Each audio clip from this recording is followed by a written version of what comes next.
Зың-зың Күлпаш 2018 жылы түсірілген Күлпаштың хикаялары атты комедиялық жанрдағы телехикаяның жалғасы. Идея авторы Шымкент шоу театрының директоры әрі актері Берік Тұрсынбеков. Ол бұл образымен осыған дейін театр сахнасына шығып 2 қысқа метражды фильм түсірген.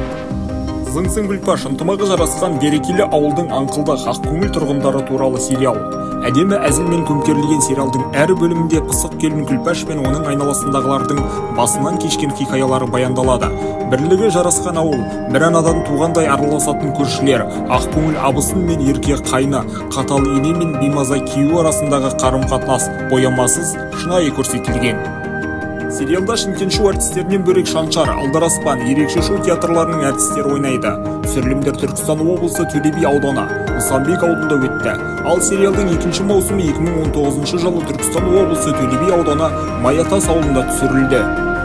2022 жылы Лемон Күлпаштың хикаялары атты бір бөлімнен тұратын фильм үлкен экранда ұсынылды.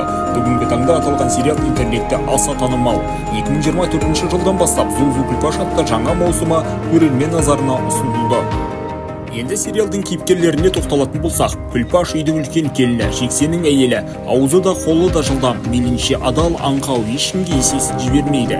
Мәкөнай, Күлпаштың қайнысы, үйдің ерке баласы, үйленбеген, басқаларға ұқсамайтын өз әлемі бар, ақыл есі де анау айтқандай орнықты емес, сонысымен күлкіге қалып жүретін кейіпкер. Кетелік Күлпаштың құрбысы, аңқау, сұраншақ, ақкөңіл, Дүйсеннің әйелі. Апа, 5 баланың, соның ішінде 3 жыл, Дүйсен, Жексен және Бесен, 2 қыздың, Қатираш пен Сағираштың анасы, Күлпаш пен Кәтөліктің қайын енесі, ақкөңіл мейірімді қамқор ана.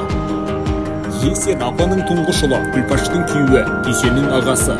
Дүйсен апаның 2-ші ұлы, Мәкөнайдың ағасы, Жексеннің бауыры, Кәтөліктің күйеуі. Сондай-ақ Самат, Жәмила, Бесен, ауыл әкімі, Қатираш, Сағира секілді кейіпкерлер де бар. Құрметті достар, сіздерге бұл сериал ұнай ма?